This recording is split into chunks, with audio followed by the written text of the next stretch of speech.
Welcome back to another episode of Rock Boys Football. Matt Rhule and the Nebraska Cornhuskers have released their official depth chart heading into the 2023 season, and this is a team we've talked a ton about, and now we get a clear sense of who the guys are going to be for this Nebraska team heading into the season. Now, before we get into it, just want to say thank you to the Nebraska fans, and this has been a fan base that has shown a ton of love to us. I've had a blast talking this Nebraska team, the Matt Rhule era, but even more, like talking ball with you guys in the comment section, learning from you guys truly means a lot. All the support you guys have shown. So one, if you do enjoy the content, consider subscribing to the channel. That helps the boys out in a major way.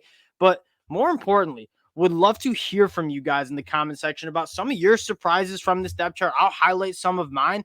But overall, what you're looking at with this Nebraska team is a really deep team. It has a lot of veteran leaders. Excited to get into it again. Appreciate you guys rocking with the boys. And I want to start with the offensive line, and this is a group that we've talked about a lot in the offseason. And it's not that they don't have the dudes, it's that the play on the field just needs to get a little bit better. And you're returning a ton of production, a lot of guys who started a lot of football games, and quite frankly, players you feel confident about, right? Starting with the left tackle spot, I think this is probably, obviously at the left tackle position, it's one of the most important positions on the offensive side of the ball. But Turner Cochran specifically is a guy that you see him coming out of high school, one of the most talented offensive tackles in his class, a guy that hasn't quite putting it together for Nebraska yet. He's been moving all over the offensive line. Him entrenched in that left tackle spot, if he can be kind of an all Big Ten quality tackle, I think that sets this Nebraska offensive lineup in a really good way. And again, this is an important unit, not only protecting Jeff Sims, but Coach Satterfield wants to run the football, wants to go 12 personnel. Having this offensive line be able to control the line of scrimmage, run the football, set up the play action, it's going to be a massive storyline. And quite frankly, you're going to find out week one if this group is up for the task, because Minnesota historically very, very tough front seven. Now, looking at the rest of this offensive line, I think you feel really, really excited and just confident on the inside. Ben Scott has played so much football coming over from Arizona State. Ethan Piper, you get Newly back from the suspension. That is a really, really good three starters battery in the inside. And then you get Bryce Benhart. Like, this is on paper an offensive line that I feel confident in.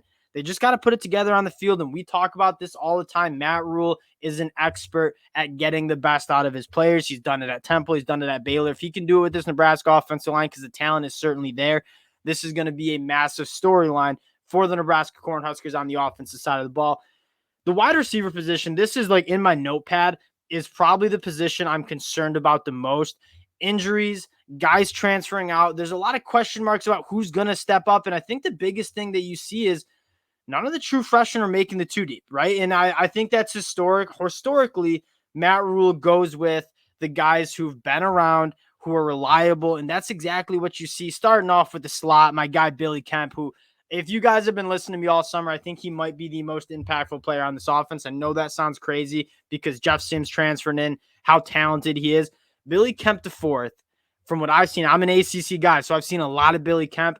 He gets open, he catches balls, he creates after the catch. And that is a quarterback's best friend. You talk about Jeff Sims settling in and doing his thing, one, the run game, two, having Billy Kemp is certainly going to help. And then the biggest surprise, Alex Bullock getting the nod. There's no aura about it. I think Marcus Washington being banged up probably contributes to this a little bit. Every time I read the fall practice notes, you see Alex Bullock's name. Good route runner, reliable hands, really good frame. Casey Thompson, I believe a couple months ago when he was still with the program, told Matt Rhule, hey, I think Alex Bullock probably runs the best routes on the team. And so that is, if you wanted to see an example of Matt Rhule and his coaching philosophy, it's, hey, walk-on wide receiver Alex Bullock has shown that he's one of the best wide receivers and one of the most reliable pass catchers on this team. And yeah, we have former top 100 national recruit Marcus Washington on this team. But guess what? We're going with the guy that we think is the most reliable and gives us the best chance to win. And Alex Bullock right now is that guy. Now, I'm not out on Marcus Washington. If he gets healthy, I think his ceiling for this offense is absolutely massive. But again, Alex Bullock getting the start. And then the last wide receiver spot, Isaiah Garcia Castaneda. If you follow the Nebraska documentary, you know he's starting to kind of come into his own a little bit, which is nice. He's been with the team, away from the team, obviously a transfer in from New Mexico. He's a guy that I think is one of those examples of Matt Rhule getting the best out of, and it's going to be a massive storyline because, again, if there is a unit on this Nebraska depth chart that I'm a little bit concerned about, it probably is that wide receiver position. If these guys can't get it done, you're looking at true freshmen like Malachi Coleman to step up. Now, as much time as we've talked about the wide receiver position, make no mistake about it, Coach Satterfield's offenses go through the tight ends in a big way, and that is a group that's really talented. Now, you don't see Eric Gilbert's name because the NCAA still hasn't approved his waiver, which is just massively frustrating at this point. I mean, for one, just super talented kid. As a football fan, as a Nebraska fan, I want to see him on the field and have success. But two, less than 7 days away from kickoff, and he doesn't even know whether he can play. I at least give him the answer. All right, that's my talk about Eric Gilbert's situation. Nate and Thomas Fedone, I mean, like those guys are really talented. And obviously, Thomas is the dude that he is. If this Nebraska offense can kind of reach that next level, Thomas is going to be one of those guys that is a go-to playmaker for the Nebraska Cornhuskers. The talent's there. You know his story out of high school. He's obviously struggled with injuries. If he can be that dude in a Coach Satterfield offense, like you're really looking at potentially a high ceiling. Quarterback Jeff Sims getting the start. No surprise there. This has been his team since he's got in. I really think Matt Rhule has said time and time again, Jeff Sims has kind of emerged as that leader for the Nebraska offense, which is rare. I mean, it's hard to come into a roster as a transfer and kind of command that respect. And it sounds like Jeff Sims has done just that. And you guys know my take on Jeff Sims. I think the talent, the ceiling for Jeff Sims is super high. Now, probably my biggest surprise, I guess you'd say, for this running back depth chart. And it's not surprising if you've kept up with the fall practice notes and what Matt Rhule's been saying is how this running back room shakes out. I mean, you got Gabe Ervin Jr. getting the start. If you've seen him on Twitter, the pictures, like this dude is an absolute bowling ball. 6 foot, 220 pounds. I feel like he's heavier than that. Absolutely looks like Thanos. He's going to be a guy, if Nebraska wants to impose their will on a team, run that 12 personnel, get physical, teams are not going to want to tackle Gabe Ervin Jr. 25 times a game. And if they do, I think you're going to get to a lot of teams and kind of throw those body blows. And in the fourth quarter, you might see Gabe Ervin Jr. kind of break out. And then Ramir Johnson, finally. Like Ramir Johnson is a guy last year, 12 months ago, I was like, he might be the most talented running back in this Nebraska running back room. And I still think that might be the case. He just didn't get any touches last year. In 2021, he was awesome. And then like Coach Scott Frost was just like, didn't want to give him the ball last year. Didn't get a lot of opportunities. Really excited to see him get some work. He's really dynamic out of the backfield. And then you have Anthony Grant. And if there is, we talked about Alex Bullock and Marcus Washington.